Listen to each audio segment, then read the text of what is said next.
You wouldn't find Carla's cabin on any map, and if you somehow stumbled down that winding dirt road, all you'd see was the faintest glimmer of light in a sea of towering pines. Montana nights fell hard and cold, stars sharp as shattered glass above a landscape thick with secrets. Inside, Carla lived in near silence, the kind of silence that gets into your bones, that lets you hear the pulse of your own doubts, the creak of old wounds, the echo of things unsaid. Carla was 29, but some days she felt twice that. Her hands were always busy, if not sketching quietly in a faded notebook, then occupied with small, repetitive chores, a ritual meant to keep memories at bay. The world she'd built was small and careful, as if any sudden move might bring it all crashing down. The paint-stained table by the window hadn't seen a new canvas in months, not since she packed up the last of her supplies and fled here, leaving her old life in the city behind. But there was one soul who never made her feel broken. Shadow. The black mare stood in the paddock just outside the kitchen window, a living silhouette against the ghost-pale grass. She was huge, almost intimidating, her coat glossy as night itself, except for a single silver streak down her forehead that caught the moonlight. Shadow had a way of watching, really watching, as if she saw right through Carla, past the armor and the scars. Every morning began the same. Carla rose before dawn, brewing coffee in a battered tin pot, the kind that rattled softly on the wood stove. She'd bundle herself in layers, tugging on boots worn from miles of walking nowhere in particular. Outside, frost glistened on the fence rails, and her breath steamed in the air. Shadow would be waiting by the gate, ears forward, calm but always alert. Carla fed her by hand, palm out, gentle and steady. She brushed the mare's mane, untangling knots with careful fingers, savoring the simple, grounding routine. Sometimes she'd lean her forehead against Shadow's neck and just breathe, matching her own heartbeat to the strong, steady rhythm she felt beneath that sleek hide. But these moments, these tiny respites, were fragile. Sometimes Carla caught her reflection in the window and flinched. She didn't look like herself, not the way she remembered before everything changed. Her eyes, once bright, were ringed with sleeplessness and doubt. The faint scars on her arms told a story she tried to bury. She didn't go into town unless she absolutely had to. Even then, she kept her head down, avoiding eye contact, her voice barely above a whisper if anyone spoke to her. Inside the cabin, time seemed elastic. Some hours dragged by in anxious loops, others disappeared in a flash, as she lost herself in the slow, methodical care of her horse. She painted less now, but sometimes late at night, when the wind howled and sleep wouldn't come, she'd sketch by candlelight, always drawing shadow, always trying to capture the grace and quiet strength that kept her anchored in a world she no longer trusted. It wasn't just people Carla avoided. She'd grown afraid of her own mind, memories flickering like shadows just beyond the edge of vision. Sometimes loud noises made her heart race. Sometimes she'd lock herself in the bathroom for hours, just to feel safe, to prove to herself that she was alone and no one could hurt her here. But Shadow was patient. The mare never pushed, never spooked, just stood by, a silent guardian. That morning, a storm threatened at the horizon, and the air tasted of rain and old regrets. Carla moved a little slower, checking the barn doors, reinforcing the latches, gathering wood for the stove. She talked to Shadow in low, soothing tones. "We'll be all right. Just you and me," she murmured, letting her fingers trace that silver streak as if it were a talisman. Yet, even as she tried to keep her world ordered, there was a heaviness in her chest, a sense that something was shifting. A distant memory flickered. A time when her art filled gallery walls, when her laughter echoed in city bars, when love felt like a promise instead of a threat. But those days belonged to someone else, someone before Darren and the pain he brought. She tried not to think about him, not to remember the words that bruised as much as fists, the way her dreams had narrowed to survival. Still, at night, she'd wake with her heart pounding, sure she'd heard footsteps outside, sure that somehow the past could find her in these woods. Shadow at least understood. When Carla's hands trembled, the mare would nuzzle her shoulder, anchoring her back to the present. In those quiet moments, Carla found a fragile hope. Maybe, just maybe, healing was possible, not in grand gestures, but in 1,000 small acts of trust and care. And so, as the first drops of rain began to fall, Carla stood in the doorway, watching her horse graze in the dusky light. In that small, hidden world, she was safe. For now. But beyond the trees and the world spun on, and shadows gathered, waiting for their chance to break through. Somewhere, just beyond sight, her story was waiting to begin again. It was sometime after midnight when Carla woke with a start, her heart pounding, sweat slick on her skin. The silence inside the cabin felt thicker than usual, pressing down on her chest. Outside, Shadow's low snort echoed in the darkness, a gentle reminder that she was not entirely alone, no matter what her mind whispered. But sleep would not come back easily. Instead, Carla sat on the edge of her bed, staring at the moonlight leaking in around the curtains, memories flickering across her mind's eye like the frames of an old film. She remembered the city, the way the streetlights smeared gold across wet pavement, the thrum of music drifting from open windows, the smell of turpentine and coffee in her cramped apartment. She'd been someone else back then, someone with friends and dreams, and a future so vivid she could taste it. Her art had been, as in everything, colors poured out of her, wild and untamable. People said she painted with her whole heart, that her canvases held a kind of magic, gallery openings, commissions, laughter. She'd built a life that felt real and earned. And then there was Darren. He came into her life quietly, like a shadow at first, but it wasn't long before he filled up every corner. He was older, intense, with a voice that could turn soft as velvet or snap like a whip. His stories of war fascinated her, the medals he hid in a shoebox, the scars he never showed. At first he made her feel seen, special, chosen. She thought she could heal him. She thought love was enough. But darkness crept in, slow and relentless. Darren's moods turned sharp and unpredictable. Sometimes he'd disappear for days, returning smelling of whiskey and anger, words slurring, hands trembling, as he'd apologize, always, with tears and promises. And Carla, lonely and hopeful, believed him. She painted less, started to shrink herself to fit the spaces he allowed. Friends faded away, one by one, as Darren's jealousy grew.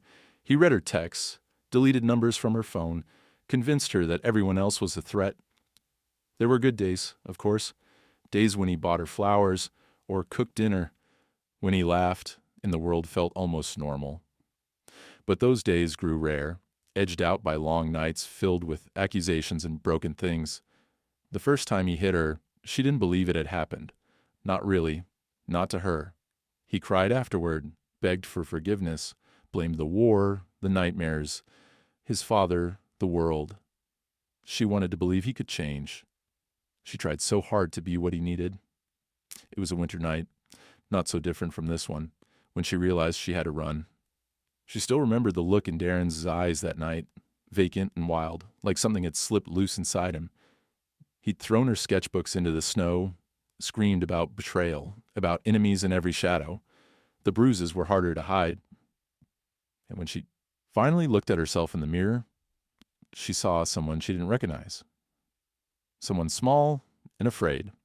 That night, she packed a single duffel bag, clothes, art supplies, a box of old photos, and walked out the door while Darren slept, the city silent and cold around her.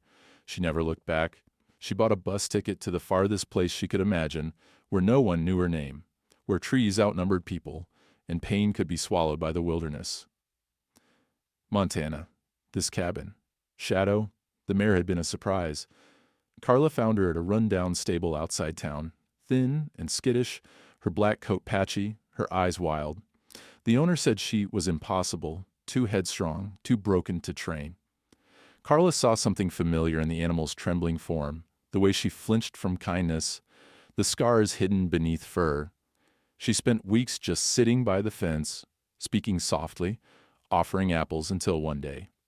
Shadow let her touch her muzzle, and everything changed. Caring for Shadow became Carla's lifeline. The horse taught her patience, trust, how to move slowly and never force. The bond that grew between them was wordless, deep. A lifeline thrown across the gulf of fear. In the quiet routines of feeding and grooming, Carla found small pieces of herself, shards of confidence and strength she thought she'd lost forever. Yet, even in this new world, the past found ways to intrude. That afternoon, as rain pelted the roof and thunder grumbled in the distance, Carla's only real connection to the outside world arrived. A letter slipped into her mailbox at the edge of the property. She almost threw it away. Mail usually meant bills or bad news, but the handwriting stopped her. Neat, familiar, looping in blue ink, Nora. She opened it with shaking hands, eyes scanning the words hungrily. Nora had been her best friend since college, the one person Darren could never fully erase.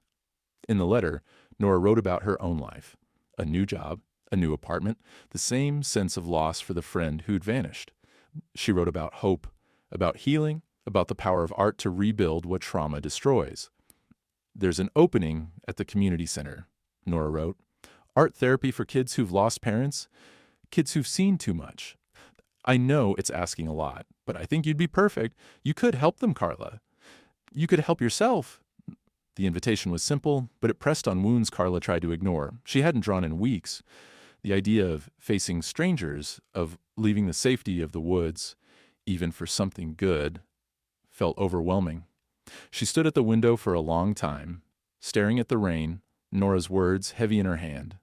Outside, Shadow paced along the fence, uneasy as if sensing Carla's turmoil. Memories flooded back. Gallery nights, laughter, the way colors used to spill from her fingers.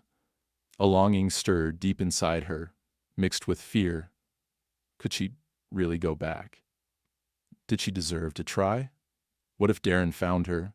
What if she failed? As night fell, Carla tucked the letter into her journal, where she kept all the fragile things she dared not say aloud.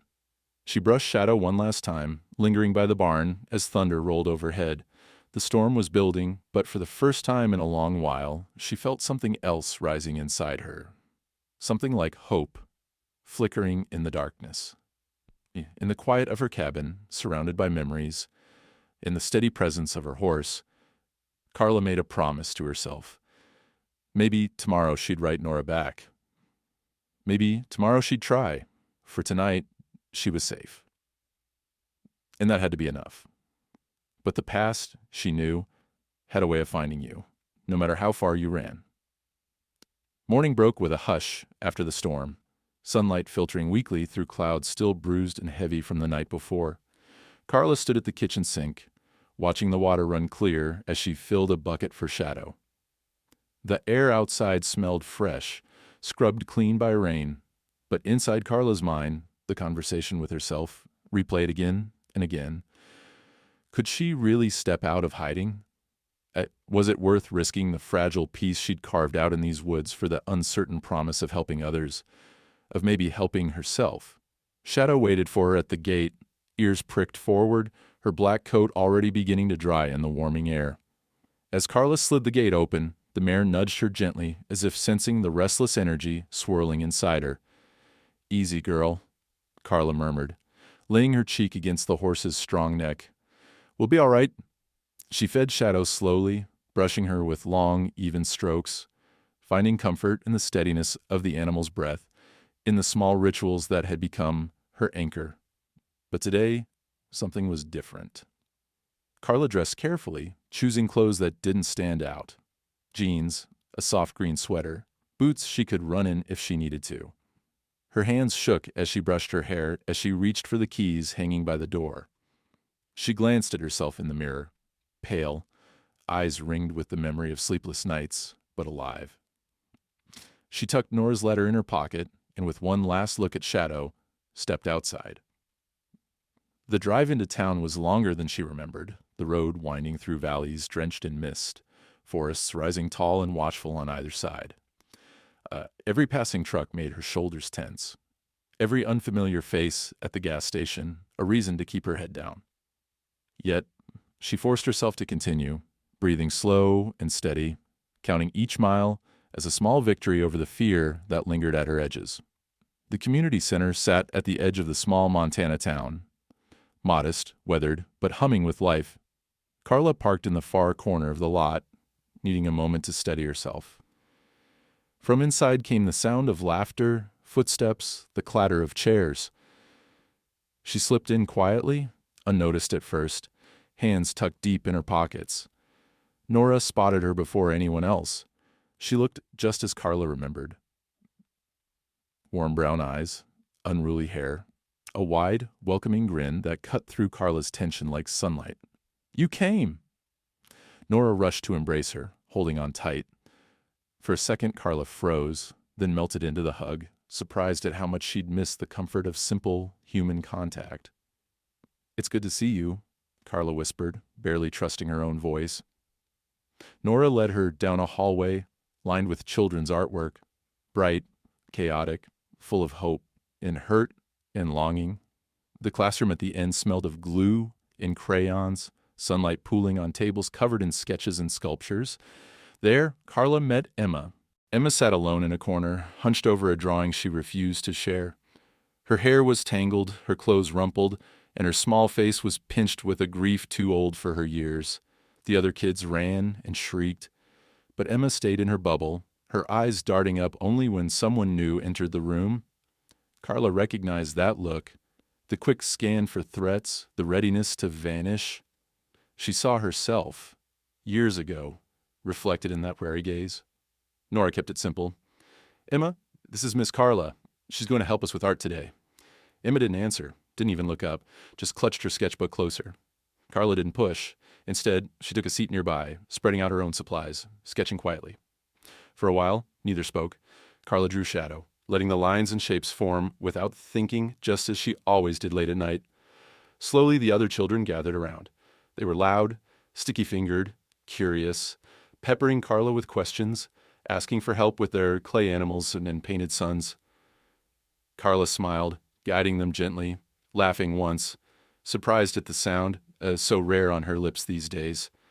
The classroom filled with color and energy, and for the first time in a long while, Carla forgot to be afraid.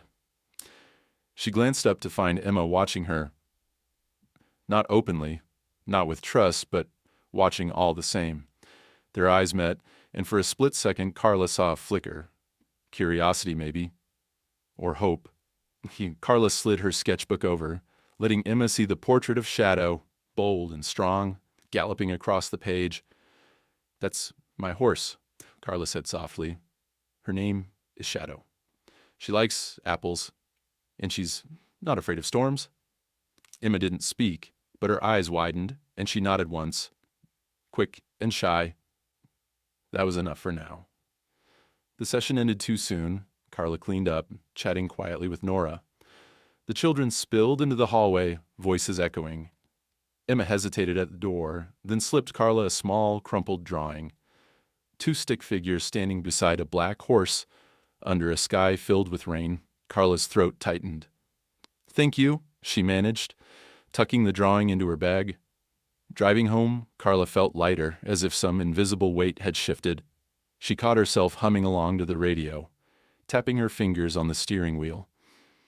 When she pulled into the driveway, Shadow was waiting at the fence, ears pricked, tail flicking. Carla waved, feeling for the first time in months that she might be moving toward something instead of just away from it. But peace in Carla's world never lasted long. As she unloaded her supplies and headed toward the cabin, a chill crept over her. She paused by the porch, noticing small things out of place, a muddy boot print half hidden beneath the steps, the faint scent of cigarette smoke on the breeze. Her heart lurched, a mind racing with possibilities. Had someone been here while she was gone? Was it just her imagination, twisting ordinary things into threats? She circled the cabin, checking windows and doors, her breath coming quick and shallow. Everything seemed secure, but the unease wouldn't leave her. Inside, she locked every bolt, her mind spinning with old anxieties. In the barn, Shadow shifted restlessly, as if picking up on Carla's nerves. That night, sleep was a stranger. Carla lay awake, listening to the sounds of the woods, the creak of old beams, the steady breathing of her horse outside. She clutched Emma's drawing in her hand, a lifeline in the darkness. For all the fear and uncertainty, today had given her something precious, a reminder that connection was possible, that she wasn't as alone as she'd thought. Yet in the shadows beyond her window, something waited, a secret, a memory, or perhaps a threat. For now, Carla had Shadow, she had Nora, and she had a flicker of hope. But as she drifted finally toward sleep, she knew the peace wouldn't last. The past never stayed buried forever. The next day dawned strangely warm for late autumn. The Montana sky was heavy with bruised clouds, the kind that seemed to hang just above the treetops, smothering the sun and turning the whole world a restless gray. Carla felt it in her bones. A pressure, an itch she couldn't name. She went through her routines with Shadow as usual, but the mare was jittery, ears swiveling, muscles tensing at every gust of wind.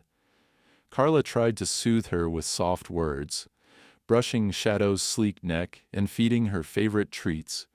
But even the horse seemed to sense that something was off. After lunch, the wind picked up, howling through the trees and rattling loose shingles on the barn roof.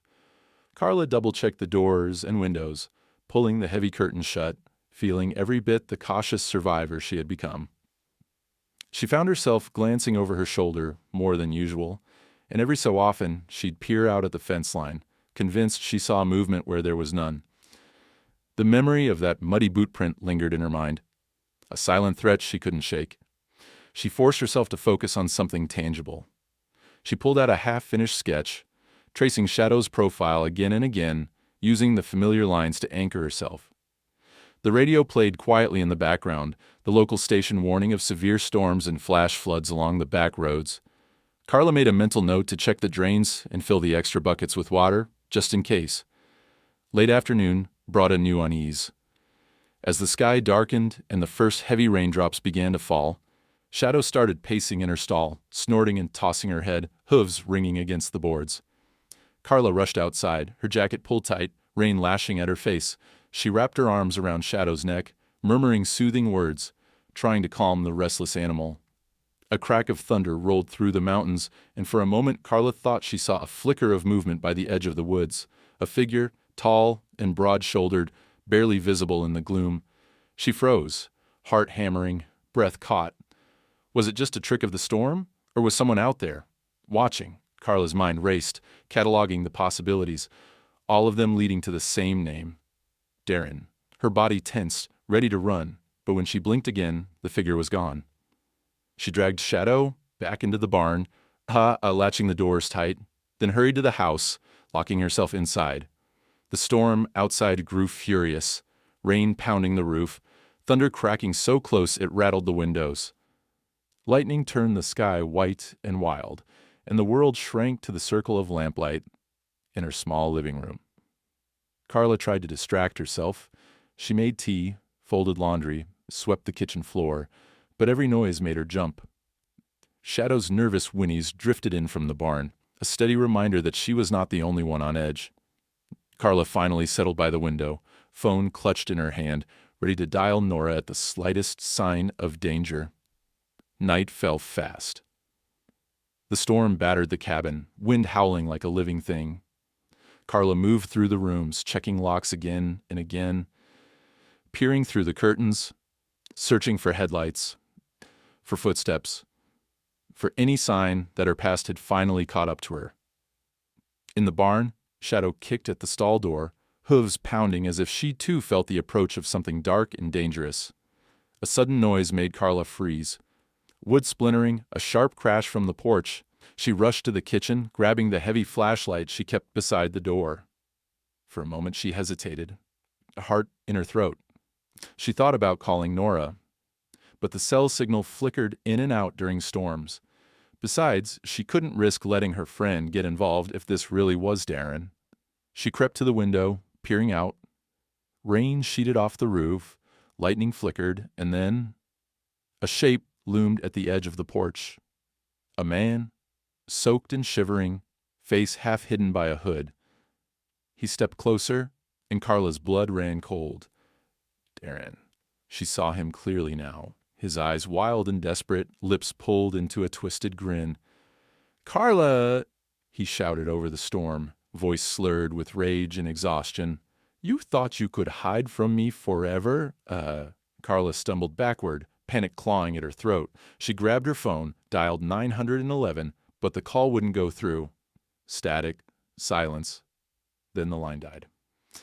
Lightning flashed, illuminating Darren's face in the window, twisted with something feral. He pounded on the door. "Open up. We need to talk. Now." She ran for the back door, planning to make a break for the barn, for Shadow.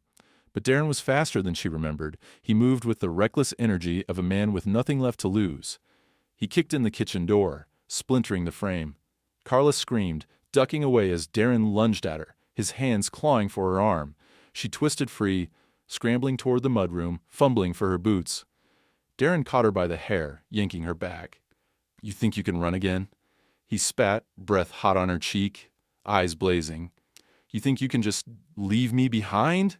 Carla fought back, raking her nails across his forearm, twisting, desperate to break free. In the chaos, a deafening crash sounded outside, the barn door blown open by the wind, or something stronger. Shadow burst into the yard, mane wild, eyes wide with fear. Carla and Darren both froze as the massive black mare reared, kicking at the air, then bolted straight for the cabin. Rain streamed from her coat, and she looked every inch the storm herself, untamed, furious, unstoppable. For one breathless moment, time seemed to stand still. Darren released Carla, his attention caught by the impossible sight. Shadow galloped across the yard, hooves thundering, and with one final kick, she struck the cabin door, splintering it further, forcing it wide open. Darren stumbled backward, stunned. Carla seized the opportunity, darting past him, bare feet pounding on wet wood as she flung herself onto Shadow's back. The mare didn't hesitate, spinning in the mud, nostrils flaring as she took Carla's weight. Together, they shot into the storm, Darren's shouts fading behind them. Lightning lit the path ahead as Carla clung to Shadow's mane, heart racing, clothes soaked, adrenaline burning in her veins. Behind hers, the cabin and her old life vanished into darkness and rain. The storm had broken, and with it, so had something inside her. A new wildness, a new courage, a refusal to be hunted ever again. As they vanished into the trees, Shadow carried her farther than she'd ever thought possible, through the storm, through fear, toward the uncertain promise of freedom and whatever might come next. The world narrowed to the sound of Shadow's pounding hooves, the slap of rain against Carla's skin, and the desperate rhythm of her own heartbeat. The forest seemed to close around them, branches clawing at her face, mud flying up from the horse's frantic gallop. Carla gripped Shadow's mane with trembling hands, every muscle burning with adrenaline. Behind them, Darren's screams echoed, muffled by the roar of the storm and the dense wall of trees. He was close enough for Carla to feel his rage in the air, but not close enough to reach her now. As Shadow barreled through the undergrowth, driven by instinct and fear, Carla's bare feet scraped against the mare's slick sides, her soaked clothes clinging to her like a second skin. She'd never ridden bareback before, not like this, not fleeing for her life with a madman at her back. Yet somehow, her body remembered what it meant to trust another living creature. Shadow's strength became her own, every stride a statement. We will not be hunted. We will not go back. The rain blurred everything, turning the world to a swirl of silver and black. Carla ducked low, clinging tightly, guiding Shadow by voice and knee. Lightning split the sky overhead, illuminating the world in brief electric flashes. Each time, Carla glimpsed the woods around her, familiar paths now transformed into a labyrinth of shadow and water. She didn't know how long they ran. Minutes, hours. It might have been a gritty lifetime. At last, Carla spotted a narrow deer trail winding up towards higher ground. "This way, girl," she gasped, and Shadow obeyed, muscles bunching as they climbed the slippery slope. When they finally reached a sheltered stand of pines, Carla slid to the ground, knees buckling, breath ragged. Shadow snorted, sides heaving, flanks steaming in the cold air. For a moment, Carla just collapsed in the wet moss, hands pressed to her face, sobs racking her chest. She wasn't sure if she was crying from terror or relief, but the release left her empty and trembling. Shadow lowered her head, nosing Carla's shoulder, as if to say, "I'm still here. You're not alone." Carla wrapped her arms around the horse's neck, burying her face in Shadow's damp mane. She breathed in the smell of earth and sweat and horse, letting it anchor her. When her hands finally stopped shaking, she reached for her phone, praying for a signal. The screen flickered, one bar. Enough. She dialed Nora, fingers clumsy, heart racing as the call connected. On the other end, Nora's voice came through, panicked and sharp. "Carla, where are you?" "What's happening?" Carla could barely get the words out. "It's Darren. He found me. He broke in, Nora. I had to run. I'm in the woods with Shadow. Please, help." Nora's calm took over, the steadiness Carla had always envied. "Listen to me. Find somewhere safe and stay hidden. I'm calling the sheriff right now. Don't try to come back until I say it's safe. Can you drop a pin? Send your location?" Carla fumbled with the phone, hands slippery, finally managing to text her GPS coordinates. The storm made everything harder. Her fingers numb, the phone almost dead, but she got it out. "I'm scared, Nora. He's not himself. He looked at me like he didn't even know me." Nora's voice softened, fierce with loyalty. "Stay with Shadow. You survived him before. You'll survive him again. I promise. Help is coming." Carla hung up, clutching the phone to her chest, feeling a spark of hope in the darkness. She looked at Shadow, her rescuer, her only real family, and stroked the mare's face, murmuring thanks. "You saved me," she whispered, tears mixing with the rain on her cheeks. "You always save me." For a long time, Carla and Shadow huddled under the trees, listening to the storm's fury. The world outside their small shelter was chaos. Wind whipping through the branches, thunder booming so close the ground shook. Carla tried to focus on her breath, on the solid warmth of the horse at her side, on the memory of Emma's drawing tucked in her pocket. She would not let Darren take her life again. She would not let him steal her new beginning. Eventually the storm began to ease, the rain softening to a steady patter. The woods fell quiet, except for the distant wail of sirens, distant but drawing closer. Carla's heart lurched. Rescue was on its way. She reached out, running her fingers down Shadow's neck. "We did it, girl. We're safe. For now." But Carla knew Darren would not give up easily. The look in his eyes haunted her, a wildness, a desperation that went deeper than anger. He was a man unmoored, lost to his own darkness. She shuddered, pressing her forehead to Shadow's side, drawing strength from the steady heartbeat beneath her palm. When she finally stood, her body ached from tension and cold, but her mind was clear for the first time in months. She was done running. She was done hiding.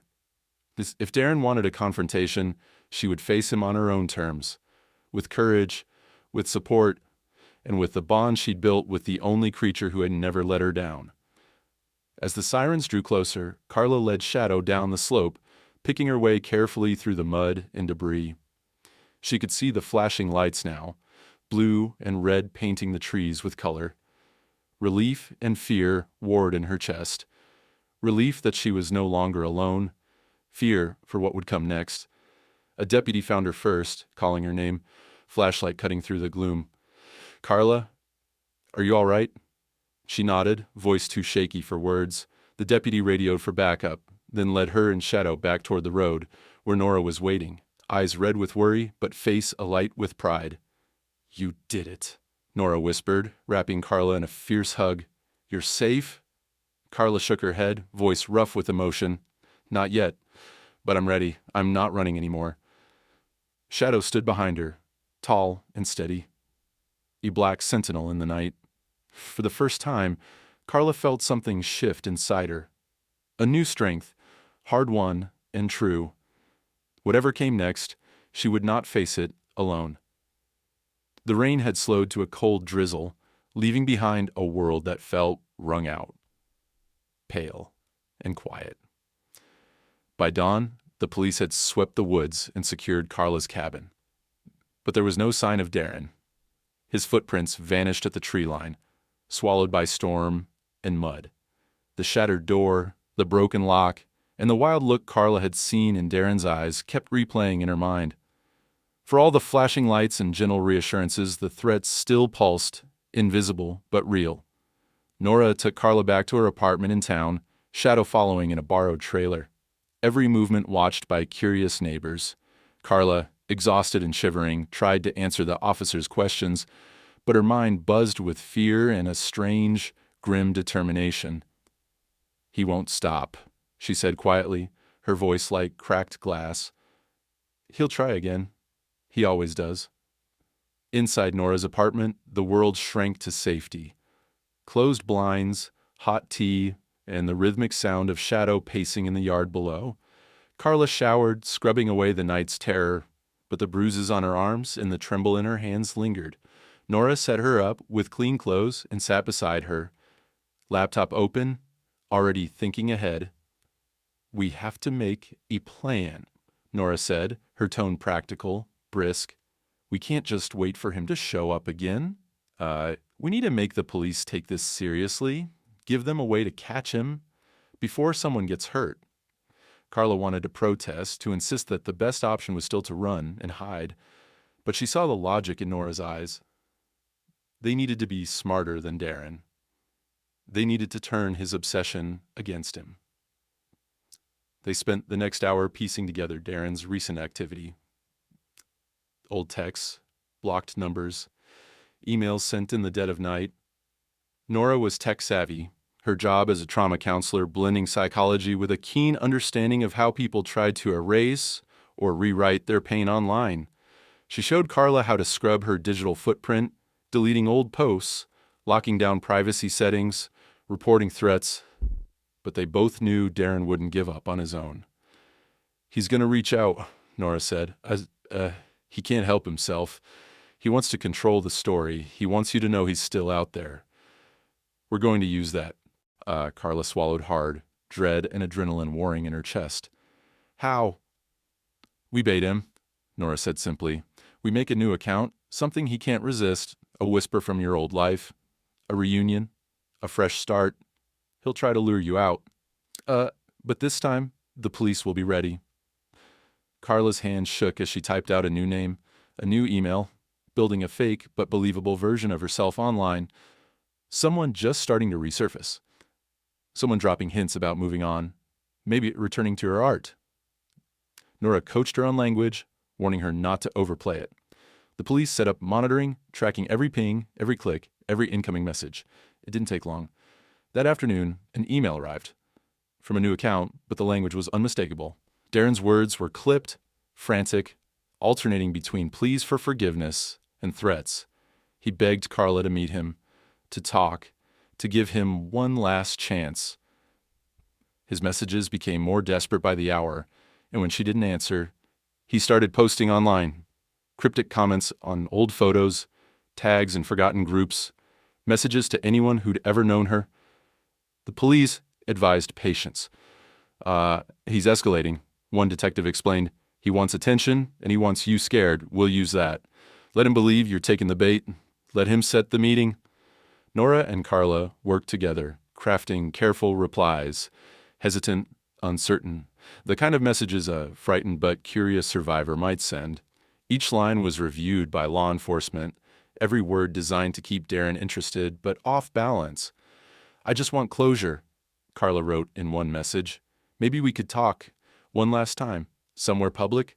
The days crawled by, tension mounting with each new notification.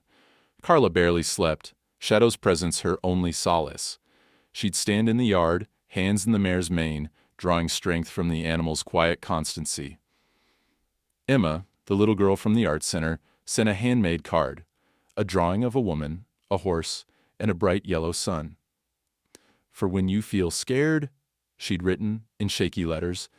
Carla tucked it into her jacket, another lifeline to the world she was trying to reclaim. Finally, Darren took the bait. He responded to the fake account with a time and place. A remote rest stop outside town, late at night. With promises of, no drama, just talk. The police sprang into action, mapping escape routes, staging undercover cars in the woods, setting up cameras and thermal sensors. Carla's skin crawled with nerves, but she agreed to do what was needed. "He has to be stopped," she whispered, mostly to herself. That night, Nora drove her to the rendezvous point.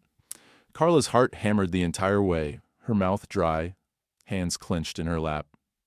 "You don't have to get out of the car," Nora reminded her, voice soft but unwavering. "You've already done enough. Let the police handle this." But Carla knew she had to see it through. She needed to look Darren in the eye, to face him, not as prey, but as a survivor. They arrived just before midnight. The rest stop was empty, lit only by a single buzzing street lamp. Carla waited in the passenger seat, watching headlights slice the dark, every minute stretching impossibly long. Then, a battered pickup pulled in. Darren climbed out, unshaven, clothes rumpled, eyes wild and darting. He looked smaller than Carla remembered, broken, desperate, but still dangerous. As Darren paced, scanning the shadows, the police made their move. Floodlights blazed, officers converged, voices booming. "On the ground! Hands where we can see them!" Darren spun, shouting, resisting, rage spilling over into panic. But there were too many, and after a brief struggle, he was pinned, handcuffed, dragged away in a blur of sirens and shouting. Carla watched from the car, breath held, tears spilling down her face. She wasn't sure if she felt relief, sorrow, or something more complicated. Nora squeezed her hand, silent, knowing no words could bridge the distance between danger and safety, between survival and peace. The next day, Carla learned that Darren would not go to jail, but to a secure mental health facility. His PTSD, his unraveling mind, his violence all considered in sentencing. The news brought her no easy comfort, only a strange, hollow ache. He was out of her life, but not truly gone. Healing, she realized, would not be a straight line. There would always be scars. But for the first time, she was ready to try. As she left the police station, Shadow waited in the parking lot, calm and steady. A reminder that not all bonds were broken, and not all stories ended in fear. Carla pressed her face to the mare's neck, breathing in the smell of hope and earth and rain, and let herself begin to believe in a new chapter. The world moved on, as it always did, even when Carla's felt as if it had cracked open. The days after Darren's arrest blurred together, questions from detectives, statements to lawyers, well-meaning neighbors who offered casseroles and curious glances. Each morning, Carla woke expecting to find her old terror waiting at the foot of the bed, but she only found Shadow, patient and solid, outside her window, reminding her to breathe, to move, to try again. But peace didn't come easily. The knowledge that Darren was still out there, even if locked away for psychiatric evaluation, gnawed at her. At night, she dreamed of his eyes, that animal rage. She'd wake with her fists clenched, sweat cooling on her neck, and she'd go outside, sometimes barefoot, sometimes still wrapped in a blanket, to stand beside Shadow and watch the sunrise burn off the mist from the paddock. The horse never judged her. Shadow only nuzzled her shoulder, warm and grounding. Time ticked forward. With Nora's encouragement, Carla agreed to testify, though the thought of facing Darren in court made her sick with dread. The local DA insisted that her statement would be crucial in determining the course of Darren's treatment and his future ability to harm anyone else. It was an obligation and a burden. Carla had run so far to escape, and now the system required her to be visible, to speak. She spent hours at the rec center, not just preparing with prosecutors, but leaning into the therapy work Nora had started. Emma was always there, waiting in the corner with her sketchbook, watching Carla with that wounded, curious look. Sometimes Carla wondered who was helping whom. She'd sit at Emma's side, quietly drawing together, letting their silence fill with color and small, hopeful gestures. The other kids noticed too. "You coming back tomorrow, Miss Carla?" they'd ask. And the question made her want to say yes, to imagine a life that wasn't built on fear. When the court date finally arrived, Carla dressed in her best, dark jeans, a clean shirt, her hair pinned back. She pressed Emma's card, the one with the woman, the horse, and the yellow sun, into her pocket like a talisman. Nora insisted on driving her, refusing to let Carla face this alone. In the courthouse parking lot, the most unexpected comfort awaited. Shadow, transported by Nora and a volunteer from the therapy program, stood calmly near the entrance, a black sentinel against the chaos of the day. A small crowd had gathered, some reporters, a few curious onlookers, a handful of supporters from the center. Carla paused, nerves spiking, but when she saw Shadow's steady gaze, she straightened her shoulders and walked forward. Children from the center watched with wide eyes. Carla reached out, laying her hand on Shadow's neck, and let herself feel strong, just for a moment. Inside, the courthouse felt colder than the Montana winter. The hum of fluorescent lights, the shuffle of shoes on tile, the smell of paper and coffee. Carla tried to focus on these small, grounding details as the hearing began. Darren's attorney described his client's military service, his struggles with PTSD, his deep remorse. But when Darren entered, shackled, his face was closed and pale, his gaze flickering everywhere but at Carla. For a moment, the room shrank to just the two of them, Survivor and Storm. When it was her turn to speak, Carla stood and unfolded her statement with trembling hands. She'd written it late at night, rewriting and crossing out lines, wanting to capture not just what had happened, but what it meant. Her voice shook as she began, but each word brought a little more strength. I stand here today, not as a victim, but as someone who has learned what it means to survive, she read. For years, I believed my pain made me weak. I thought if I ran far enough, if I hid well enough, I could leave it all behind. But healing isn't about erasing the past. It's about letting myself feel the hurt, learning to trust again, and finding the courage to ask for help. I have that courage now, thanks to the people who stood by me, and thanks to the bond I share with the animal who saved my life. I don't know if Darren will ever understand the damage he's done, or if he can ever heal from his own pain, but I know I deserve to live free from fear. There were tears in the room, hers, Nora's. Even one of the detectives dabbed his eyes. Darren looked at her for the first time, something lost flickering in his expression. When the judge spoke, the words felt heavy and final. Darren was sentenced to a secure mental health facility. His treatment mandated, his release subject to psychiatric review. Some people whisper that jail would have been easier, a clearer punishment, but Carla only felt relief that he was gone, that he couldn't find her again, at least for now. After the hearing, Carla stepped outside, head spinning, the cold air shocking her into the present. Shadow was still there, calm as ever. Reporters pushed forward with questions. How do you feel? What will you do next? But Carla ignored them, burying her face in Shadow's mane, letting herself weep. It wasn't joy, exactly, but release, a letting go of the burden she'd carried for too long. Nora hugged her tightly, then stepped aside so Emma, shy and solemn, could approach.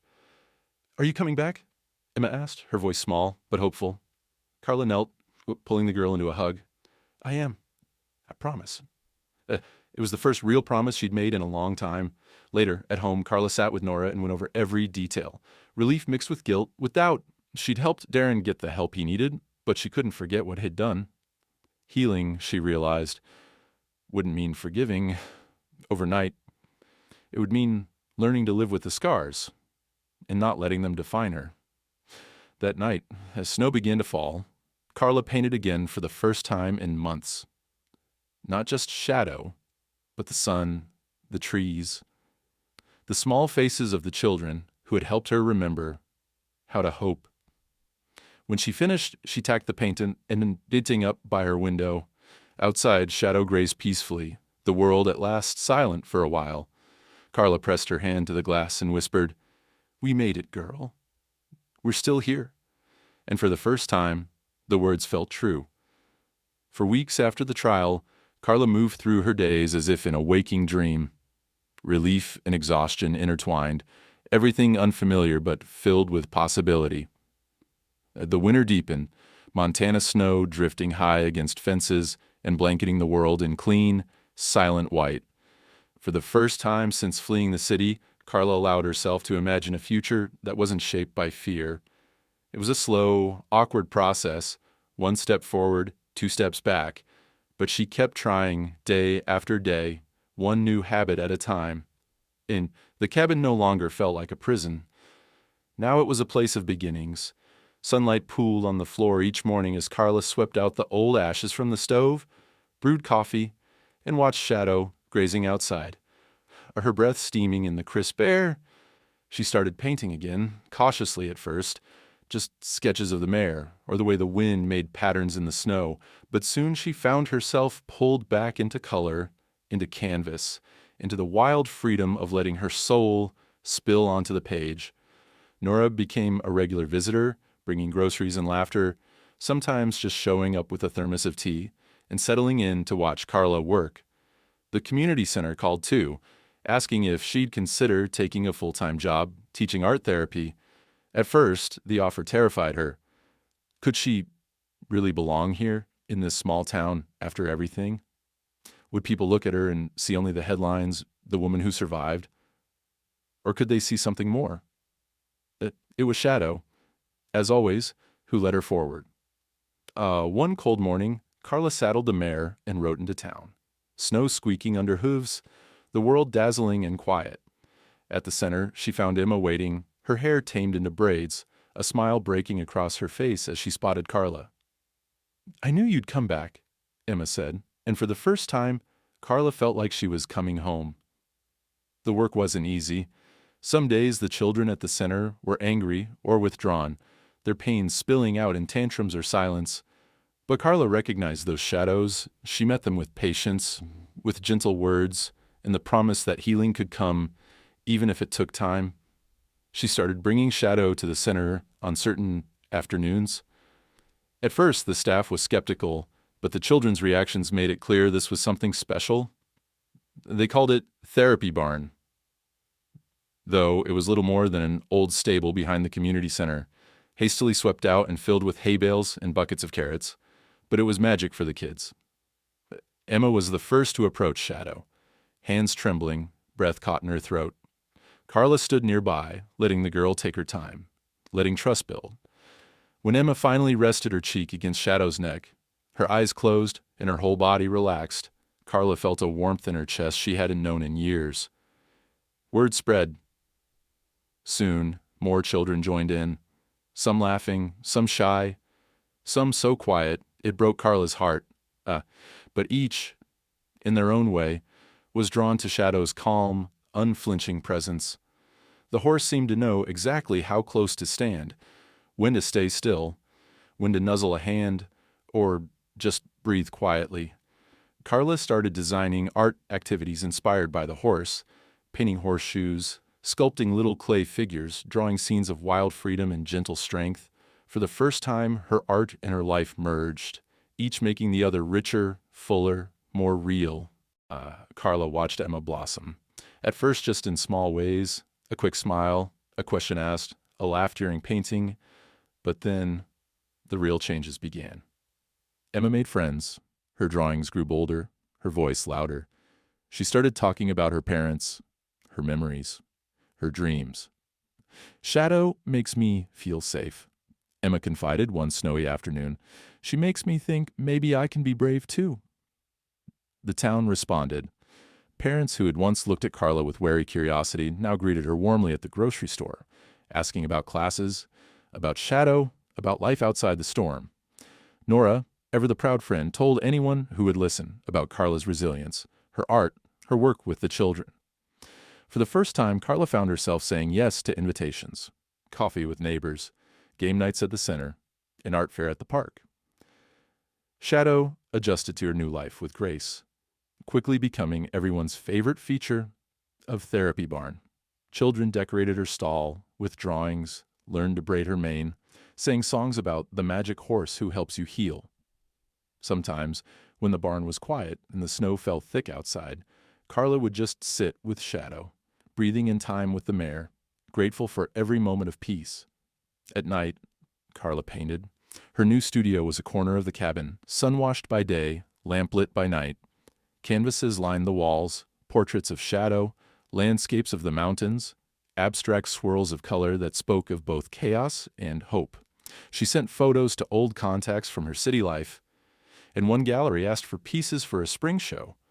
For the first time, the idea excited her, instead of filling her with dread. She wasn't hiding anymore. She was living. Some nights, memories would still creep in, old fears, Darren's voice echoing in the dark. But they no longer owned her. Carla had built a circle of safety and meaning, a rhythm of work, friendship, art, and the unbreakable bond with her horse. The pain was still there, but so was a new kind of joy. The most powerful change, Carla noticed, wasn't in her own life, but in Emma's. One afternoon, after a particularly hard therapy session, Emma slipped her a drawing. Carla, in shadow, surrounded by smiling children, all beneath a golden sun.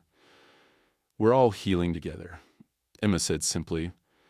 Carla hung the picture above her bed. Each morning she woke and looked at it and remembered. Healing wasn't about forgetting the darkness. It was about choosing every day to step into the light. Together, a little braver each time. Spring crept quietly into Montana. Green shoots pushing up through the last crusts of snow, sunrises blooming earlier and earlier across the valley. Carla welcomed the change. Each day felt lighter now, the air carrying scents of rain, pine, and hope. There were still mornings when she woke with a tightness in her chest, shadows curling at the edges of her mind, but those moments passed more quickly, melted by routine, by purpose, by all the small joys she'd learned to let back in. And the therapy barn flourished as the season changed. Emma was hardly ever alone now. She laughed and played, even volunteered to help new kids feel less afraid around Shadow. The horse herself seemed happier too, coat glossy in the sunlight, tail flicking playfully as children wove ribbons through her mane. Every afternoon, Carla watched the kids leave for home with smiles on their faces, their burdens a little lighter, and knew she was doing good work. She still painted late into the night, her art filled with light, movement, and always the presence of Shadow, her eternal muse. But there was one piece of unfinished business Carla couldn't ignore, no matter how she tried to bury it beneath her new routines. The question of forgiveness, and what it really meant to find peace. She thought about Darren sometimes, not with fear, but with a kind of sadness. He was still in the treatment facility, letters from his doctors arriving every few months with updates she sometimes couldn't bring herself to read. Occasionally she dreamed of him, the way he'd been before the darkness took over, the man she'd once tried so hard to save. She knew she couldn't rewrite what had happened, but maybe, she realized, there was another wounded person who needed closure as much as she did. It was Nora who first suggested the visit. "You don't owe anyone anything, Carla," she said, as they drank coffee on the porch, spring rain drumming gently on the roof. "But I think if you talk to Darren's mother, it might help you both. She lost her son to a kind of grief, too." The thought made Carla anxious, but it lingered. One Saturday morning, she drove out of town, Shadow grazing peacefully behind the fence as the truck rumbled down back roads to a small blue house on the edge of a wheat field. Darren's mother answered the door, older, frailer than Carla remembered, but her eyes were kind and steady. She invited Carla in with tea and homemade bread, and for a while they talked about nothing at all. Gardens, recipes, the changing seasons. Finally, the conversation turned. The woman's hands twisted in her lap as she spoke. "I always hoped Darren would find someone gentle," she said. "I saw the good in him. But I know he hurt you, Carla, and I know you tried to help him." Her voice broke, the pain clear and raw. "Thank you for helping him get help, instead of something worse. I pray for him every night. I pray for you, too." Carla was surprised at the peace that settled over her as she listened. She realized she'd been holding on to anger out of habit, fear out of reflex, but here, in this quiet kitchen, she could lay some of it down. "I wish things had been different," she said gently, "but I do hope he finds peace." "I hope you do too." They parted with an embrace, awkward but genuine. On the drive home, Carla felt lighter than she had in years, as if some invisible knot inside her had finally unraveled. That evening, back at her cabin, Carla pulled out canvases she'd stored away, hidden since the darkest days. She set up her easel by the window, light spilling in as the sun sank over the mountains. The space felt different now, not haunted, but hallowed, filled with the ghosts of old dreams ready for resurrection.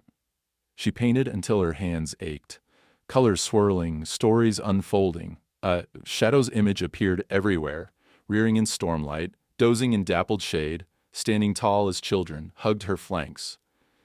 By the time summer arrived, Carla's new studio was alive with art. Word spread through town, and people started dropping by. Parents from the therapy barn, artists from nearby counties, even a local journalist eager to write a story about the painter who survived the storm. For the first time, Carla welcomed the attention, no longer shrinking from curious faces. She answered their questions honestly, her voice steady. "Shadow didn't just save my life," she explained in one interview. "She reminded me how to live, how to be brave again, even after everything." Emma visited often, sometimes helping Carla organize art classes for local kids, sometimes just watching Shadow graze in the long grass. The girl was different now, more open, more willing to try, her laughter coming easily. Sometimes Carla would catch Emma sketching horses in a tattered notebook, lips pursed in concentration, lost in a world all her own. It made Carla's heart swell with pride and gratitude. One afternoon, as a warm wind ruffled the grass, Emma tugged at Carla's sleeve. "Why do you always paint Shadow?" she asked. Carla knelt, eye level with the child. "Because she's my reminder," she said, "that even when things are scary or sad or hard, we can find our way through. We can start over." Emma nodded, her small hand finding Carla's. "I think you helped me start over, too," she whispered. Carla smiled, blinking back tears. "We helped each other, Em. That's what friends and horses are for." That night, as dusk settled on the valley, Carla wandered outside, the world quiet except for Shadow's contented munching and the distant song of crickets. She stood beside the mare, stroking her neck, looking up at the stars emerging one by one in the deepening blue. There was peace here, hard-won, imperfect, but real. She closed her eyes, breathed in the soft night air, and whispered, "Thank you." To Shadow, to Emma, to Nora, to her own brave heart, and in a way, even to Darren, who in breaking her, had forced her to build something stronger, truer, more whole. The past, the Carla realized, would always be part of her. But it was no longer the only story she knew how to tell. Summer in Montana arrived in a rush of color and noise, fields golden with wheat, wildflowers painting the roadside, the sky a vast canvas of unbroken blue. At the therapy barn, the air was filled with laughter and the thud of small boots on packed earth. The children's art decorated every surface. Bright, hopeful horses, handprints, and suns. Carla stood at the doorway most afternoons, sleeves pushed up, a smear of blue paint on her cheek, heart full in a way she'd once believed impossible. Word of the program's success had spread far beyond the town. There were waiting lists now, new families coming in every week, children carrying invisible wounds, some silent with grief, others angry or afraid. Carla met each one with patience, remembering what it had felt like to be new, to be unsure, to need a reason to trust again. Shadow remained the heart of it all. The mare had settled into her role as healer, friend, and gentle giant. She'd stand quietly as children gathered round, nuzzling soft hands, lowering her head to accept apples, carrots, or simply a timid touch. For many, touching Shadow was the first step in believing the world could still be gentle. Carla often watched in awe as the animal worked her quiet magic. No words, just presence. One warm afternoon, Carla saw a car pull into the dusty driveway, unfamiliar but carrying a sense of something important. From the passenger seat, a girl emerged, skinny, shoulders hunched, a mop of dark hair falling over her eyes. She couldn't have been older than 9 or 10. She clutched a backpack to her chest, gaze wary, flinching as a nearby horse neighed. A caseworker walked the girl toward Carla, explaining quietly, "This is Lila. She's just arrived. Her mother passed away a few months ago. She hasn't spoken much since." Carla nodded, offering the girl a gentle smile. "Hi, Lila. I'm Carla, and this—" she gestured to the black mare, who watched from a few yards away, ears forward, "is Shadow. She's really good at listening." Lila didn't reply. Her eyes darted around the paddock, taking in the other kids, the busy adults, the sprawling sky. Carla recognized the look. A desperate, silent calculation, wondering if this place would be another letdown, or maybe, just maybe, a new beginning. "Would you like to meet Shadow?" Carla asked softly, keeping her voice low, unhurried. She waited, giving the girl space to say yes or no. Lila hesitated, then gave the faintest nod. Carla led her gently toward the mare. Shadow stood perfectly still, somehow sensing the delicacy of the moment. "You can just stand close if you want," Carla said, showing Lila how to hold out her hand, palm open, fingers flat. The girl mimicked the gesture, her hand trembling.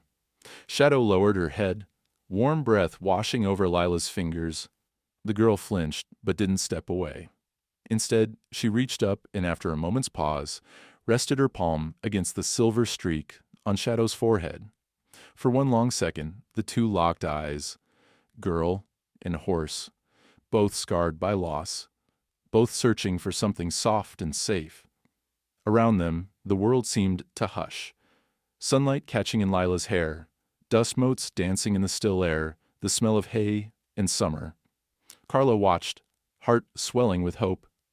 The other children gathered, some whispering encouragement, others watching in silent solidarity. Emma slipped to Carla's side, clutching her hand. "She's like I was," Emma whispered. Carla squeezed her hand. "She'll find her way, just like you did." Lila turned, a question trembling in her eyes. Does Shadow remember everybody?"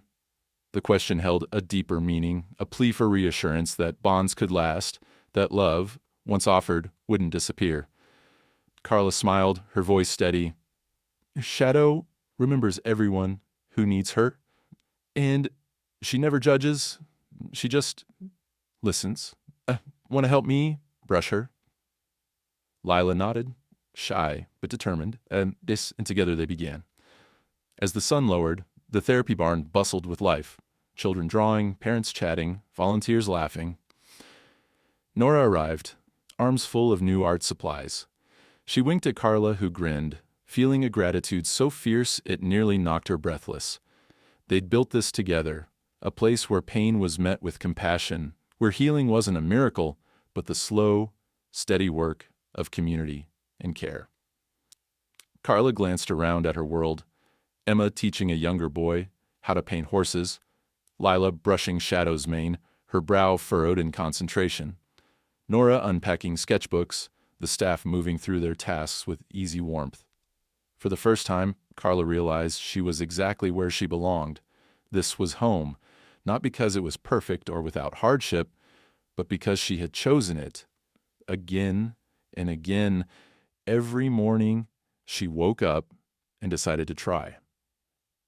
That evening, after everyone had gone home and the barn was quiet, Carla led Shadow out to graze. She sat in the grass, knees drawn to her chest, watching the sky blush pink and orange as the sun slipped behind the mountains. Shadow grazed nearby, occasionally lifting her head to check on Carla, her presence grounding as ever. Carla thought about all she'd been through, the terror and isolation, the courtrooms, the slow road back. She remembered Darren, not with anger, but with a kind of distant compassion. She thought about Nora's faith, Emma's courage, Lila's tentative hope, most of all, She thought about the lesson Shadow had taught her, again and again. That healing was not a solitary act, but something born in connection, in patience, in the willingness to open your heart even after it's been broken. A faint sound made Carla look up. Lila was standing at the paddock gate, waving shyly. "Can I help feed her tomorrow?" she called, her voice soft but sure. Carla smiled, her answer simple and full of promise. Of course, Lila. Shadow will be waiting." Night fell. The barn glowed with leftover warmth, the air full of the scent of hay and dreams. Carla stood beside Shadow, stroking her neck, eyes fixed on the sky. For the first time, she didn't fear the darkness. It was just another part of the story. A story still being written, page by page, with courage, hope, and the unspoken bond that can save even the most broken souls. "She's got you too, huh?" Carla murmured to the empty paddock, imagining all the children still to come, all the wounds still waiting to heal. Shadow flicked an ear, the answer as clear as the stars. "Yes,